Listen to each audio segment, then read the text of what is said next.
Welcome to another episode of the Great Indian Election. Elections hitting phase 4 on Monday morning, and we are looking at two phases that are left in our two chapters of election coverage for phase 4, the areas in east and southern regions. That's in store today. Let's get started.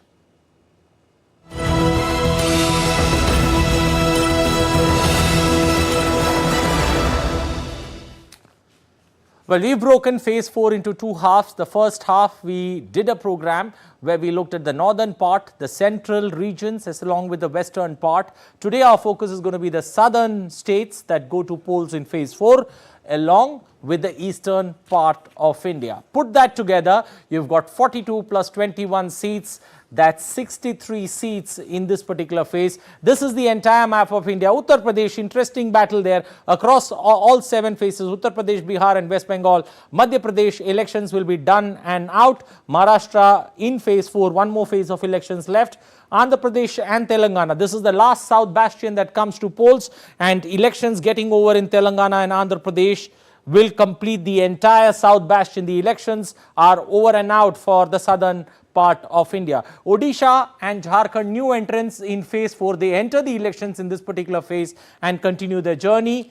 And also Srinagar that we are going to look at, especially the constituency, the parliamentary constituency of Srinagar that goes to polls in this particular phase. Now, looking at the eastern part of India. That's the phase 4, eastern part. You've got Odisha and Jharkhand having 4 seats each, Bihar having 5, West Bengal having 8 seats. Put that together, 21 seats in this particular phase of elections. Quickly running through the seats that go to polls in the different states in Bihar, Jharkhand, Odisha and West Bengal. A quick look at the regions that go to polls. This is West Bengal. You've basically got the highlands, you've got the southern plains and the northern border and the 8 seats. But interestingly, high profile big ticket battles that you could see in this particular phase in West Bengal. Shifting from West Bengal to Bihar. Bihar, you've got 5 seats, but it's basically the Mithilanchal region that's there in this particular elections, except for Munger. All other 4 seats are from that Mithilanchal region that goes to polls in this particular phase from Bihar. Shifting to Odisha, you've got 4 seats in Odisha, 1 seat in western Odisha and the other 3 from the southern region of Odisha. But this is where Odisha opens its electoral battle in this general election. So it becomes interesting because we're going to track this state from here on along with Jharkhand as they enter the election fray in phase 4. Finally, Jharkhand that we are looking at, 3 regions in Chota Nagpur and 1 region there. Put that together, 4 regions that go to poll in Jharkhand. Now let's quickly understand the mathematics here. Looking at the 2019 results, BJP had 10, the Trinamool Congress had 4, the Congress had 3, the BJD, that's Biju Janata Dal, picking up 2, the LJP 1 and the JDU 1. 21 seats in this particular region. The NDA has 12, the opposition bloc 7, others picking up 2 seats in this particular region. That's how the the eastern region looks like in phase 4 of this general elections. Time now to dip into the south. I've said the last 2 states, Andhra Pradesh, Telangana. Remember, this is where whenever the opposition and Congress in particular have managed to revive, this is the state that has given them rich dividends. 2004, this was the state that helped the Congress and Sonia Gandhi, then the leader, to spin the narrative and bounce back. Can they do it this time around? We'll take a look at that in the discussions that come up. The 17 seats in Telangana, interesting battles, Medak, Secunderabad, Hyderabad, Khammam, Chevella that you would see, where you could see tight contest building up. But you know, Telangana is an offshoot from Andhra Pradesh. The 17 seats here, there's been a change in government there. Will that have a cascading effect in the Lok Sabha elections? Andhra Pradesh, 25 seats in Andhra Pradesh. And interesting battles in Srikakulam, Visakhapatnam, Vijayawada. You've got Chittoor, Rajampet, where the former chief minister or the last chief minister of combined Andhra Pradesh in the electoral battle on a BJP ticket, Kakinada, that could throw interesting or tight contest among the contestants there in this election. So there are 42 seats And this particular phase is going to be very important. Whichever ways the regional forces move, that's where this election could see some twists and turns. Jagan's party picking up the lion's share, 22 seats in Andhra Pradesh. BRS picking up the 9 from Telangana. BJP 4, TDP 3, Congress 1, AIMIM picking up 1 seat. Put them into the present context. How does the picture look like? The NDA has 7, the opposition has 3, others picking up 32 seats. This is why this phase, these two southern states have interesting battles ahead when one takes a look at the larger picture of 2024 elections post June 4th. North, you've got 14 seats. BJP takes the lion's share, 13. Central, very much similar script. Even in the West, 11 seats, 7 with the BJP. The South, East, similar story. The South is where the others hold 32. And this could see, a bit of jostle and push as these elections go by. Quickly put these numbers, all 96 seats put together. The NDA has 47, the opposition 14, and the others picking up 35 seats of the 96 seats in this particular phase. Finally, taking a look at the vital stats, a total of 1,717 candidates, 90% of them men. But from phase 1, 2 and 3, phase 4, you've got a double-digit representation for women, 10% of the seats or 170 seats in this particular phase that are represented or that have women candidates in the election. For criminal cases, 21% of the candidates, serious criminal cases, 16%. The age group that one would generally see the largest number of candidates in the 41 to 60 age group, you've got almost 49% of the candidates that fall in this particular age category. The Crorpatis, 20% of the candidates are Crorpatis. Average assets that we are looking at close to 12 crores in this particular phase of elections. Candidates with zero assets, that's an interesting number. 24 candidates with zero assets in their credit. Okay, the value of assets 5 crores and above, 205. You've got 2 crores to 5 crores, 133, less than 10 lakhs, that's 638 candidates. If you look at this particular phase, when the southern state, especially Andhra Pradesh and Telangana come into play, you have the rich candidates that crop up. And look at the table. All 3 candidates there from Andhra and Telangana. You've got Chandrasekhar Pemasamy, got 5,708 crores. Konda Vishweshwara Reddy fighting from Chevella on a BJP ticket in Telangana with 4,568. And you've got Prabhakar Reddy fighting from Nellore on a TDP ticket, having 716 crores in assets. They are the rich candidates that we bring in every phase of this election. Star candidates that we are looking at, Adhir Ranjan Chaudhary fighting from Behrampur there, an interesting battle that he faces, looking at the recent comments that he's made, especially, endorsing what Sam Pitroda said. And is that going to be counterproductive for him? That's worth looking out for. Amrita Roy, another interesting battle that Adhir Ranjan Chaudhary faces against him. Dilip Ghosh, the BJP president. Yusuf Pathan, the cricketer in the election fray, fighting from Behrampur. Shatrughan Sinha fighting from Asansol. Maua Moitra fighting from West Bengal, but an interesting battle or a close battle that she faces this time around. Girraj Singh fighting from Begusarai. SS Ahluwalia fighting from Asansol. Kirti Asad fighting from Bihar. Another interesting battle between the two. Arjun Munda, they're fighting from Jharkhand. Y. Sharmila, Jagan's sister, this time, the Congress passing the baton to her to lead the Congress revival in the state. Can she turn the fortune? She's fighting herself the elections this time around. Madhvi Lata fighting from Telangana, the star candidates that we are looking at in this particular phase of elections. So this is how, every week we have been, over the weekend, we have been trying to get you interesting inputs, interesting snippets into how this election has been and what steps the Election Commission has done to help the voters judge before they go to the EVM boxes to press those buttons. A quick look at what Antara Sinha has put together this evening for you when it comes to helping you choose your candidate before you go and see them on that ballot box.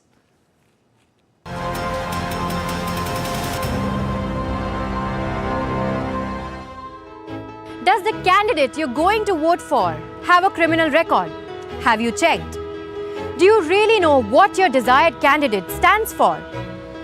Well, be it manifesto analysis or criminal record checks, The Election Commission of India now allows its voters to file reports and know more about their candidates via an app called the Know Your Candidate app. This app allows voters to have the benefit of transparency, accountability, and accessibility. Well, being a voter, even I have this app on my phone. Let's take a look at how it works. The KYC or Know Your Candidate app is a dedicated mobile application containing information published by candidates during nominations regarding their personal details and criminal antecedents. With this app, voters can now access information about their candidates easily right from their mobile phones. The information is color-coded to make it easily understandable. It allows voters to search for candidates by their names. It displays information about the candidate's criminal antecedents, if any. It provides information about the status of any criminal cases filed against the candidate. It shows the nature of the offences that the candidate has been accused of.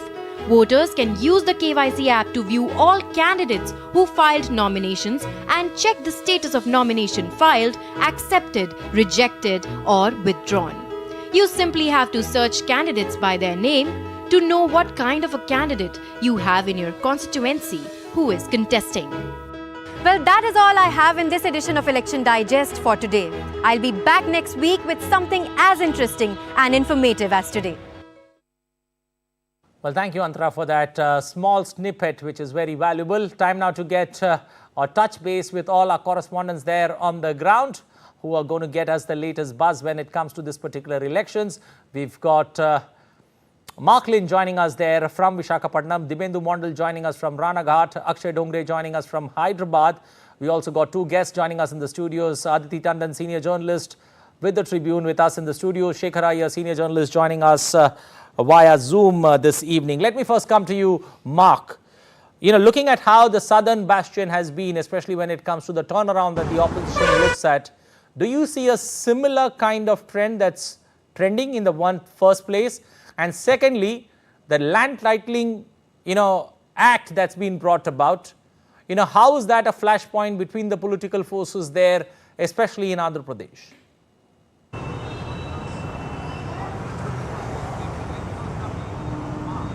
Well, Anil, coming to your first question, there are really two forces here in Andhra Pradesh. One is the TDP and the other is the YSRCP, as we can see. In the last election, they accounted for together 90% of the votes. So it's very clear that they are a force.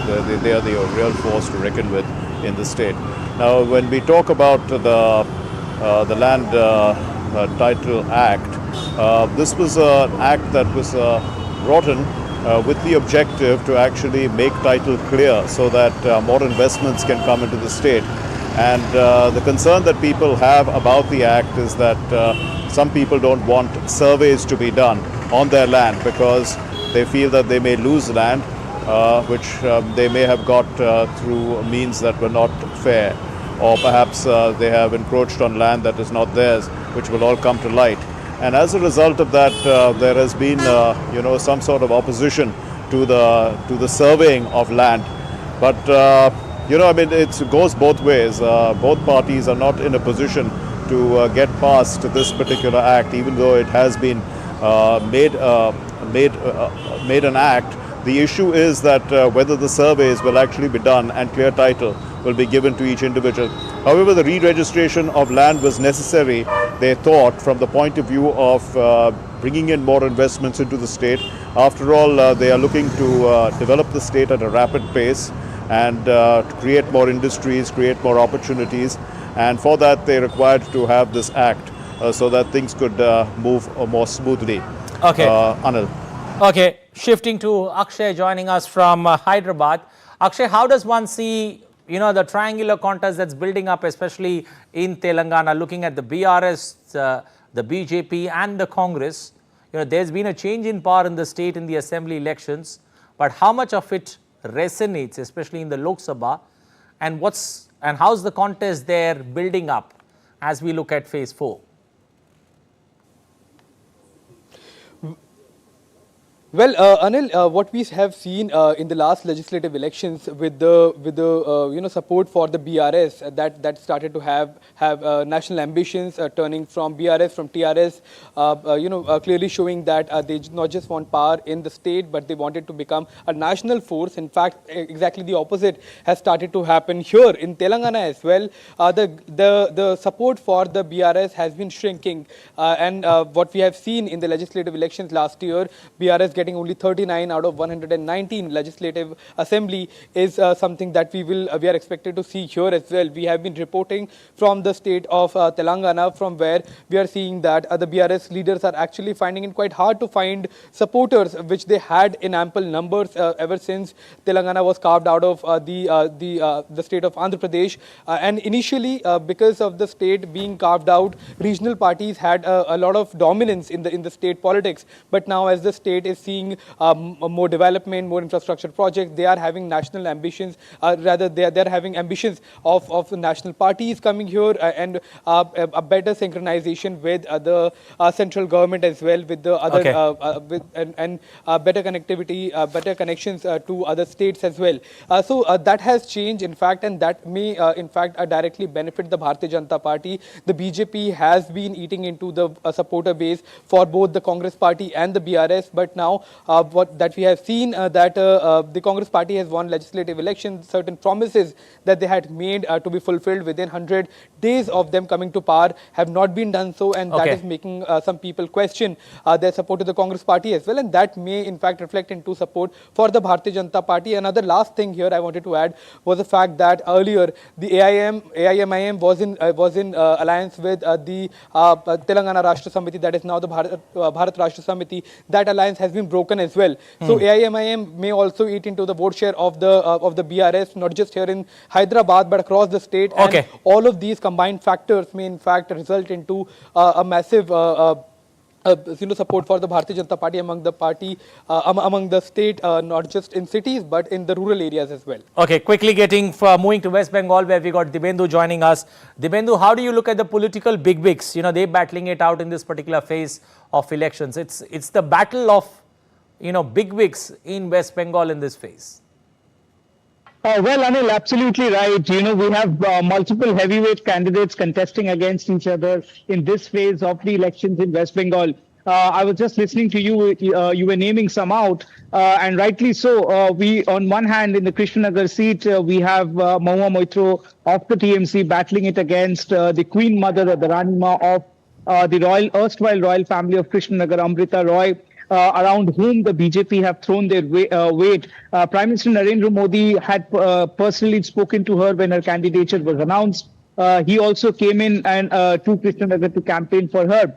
Moving upwards north, we have the Behrampur seat from where the Congress's heavyweight Adhir Ranjan Chaudhary is taking on Yusuf Pathan, a former cricketer and now Trinamool Congress candidate from that particular seat. Remember, Behrampur had been a Congress bastion for a very, very long time, and it is known locally as the bastion of Adhir Ranjan Chaudhary. The TMC is trying to break that by fielding Yusuf Pathan from that candidate, from that constituency. Remember, the Behrampur constituency also has about 50% of minority population. So therefore, the battle there has become more tough for the Congress's Adhir Ranjan Chaudhary to win now, with the TMC putting in Yusuf Pathan to contest from there.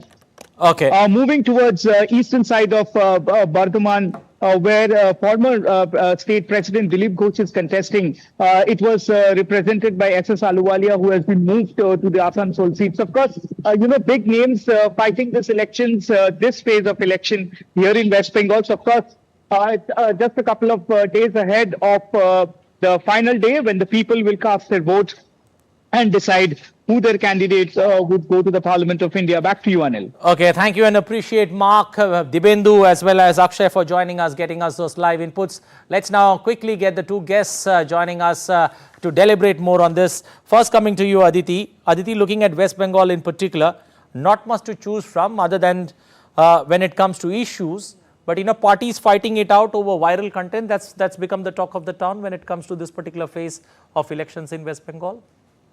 Right. I mean, the issues are very confusing, I believe, for also the voters, because, the goalposts are shifting on all the sides in West Bengal as well as in the country. We can see every day, the narratives are changing. And of course, in West Bengal, this whole Sam Pitroda episode with Adhir Ranjan Chaudhary rising in his defense yesterday, which was actually a needless thing to do because the Indian National Congress had itself distanced from Sam Pitroda's remarks. Sam Pitroda had resigned as overseas Congress chief. So obviously those remarks were not palatable at all and those were racist. There was no need to defend them. So to give the BJP fresh fodder to, fight with against the Congress was needless, especially because Bahrampur, Anil, is the only seat, one of the two seats, Malada being the other one, which the Congress actually won last time. So they have to win this at any cost because Congress party's entire machination within the India bloc was that we need more seats from the TMC and TMC is willing to give us only 2. So you should be in a position to save at least that one. As far as the BJP is concerned, they hold only 2 of these 8 seats. And for TMC, the stakes are very high, Anil, especially because you have a polarizing personality like Moa Moitra in the fray. Moa Moitra for a good 2 months dominated the news cycle. Before she was of course expelled from the Lok Sabha, she is fighting her case in the courts and she has come across as a very aggressive candidate and we know that the BJP has placed the best bet possible, the royal family's lady as its candidate against Moa Moitra, but it will be a battle of reputations on all sides really. Okay, it's a battle of reputations on all sides in West Bengal. Mr. Iyer, what's the reason that you especially see when you come to elections in Andhra Pradesh, in Telangana, you generally look at the field and it's a field of rich or rich candidates that you see in the elections. What is this trend that we see time and again in elections, especially in these 2 southern states? Well, particularly Andhra Pradesh and Telangana, even before the bifurcation, elections were always considered very expensive proposition in the undivided Andhra Pradesh. And post the division and creation of 2 separate states, you have seen that invariably the cost of electioneering has gone up. And it is not possible for, even for party leaders who cannot mop up their own resources to fight elections in Telangana as well as in Andhra Pradesh. And this time in Andhra Pradesh, it's a kind of a do or die battle for the TDP chief, N. Chandrababu Naidu.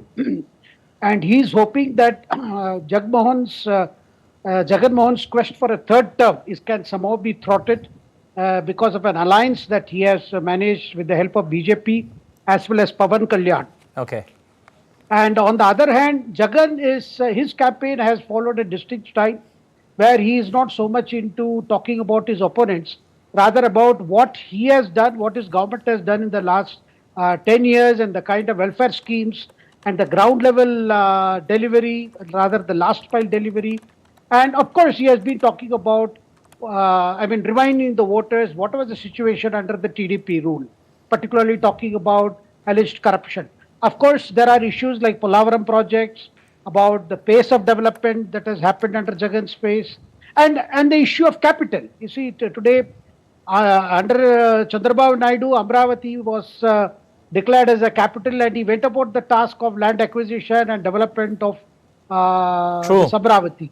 Whereas Jagan has come with a proposal there will be 3 capitals in Andhra Pradesh. You will have an executive capital in Visakhapatnam, you will have a judicial capital in Kurnool, and Vijayawada,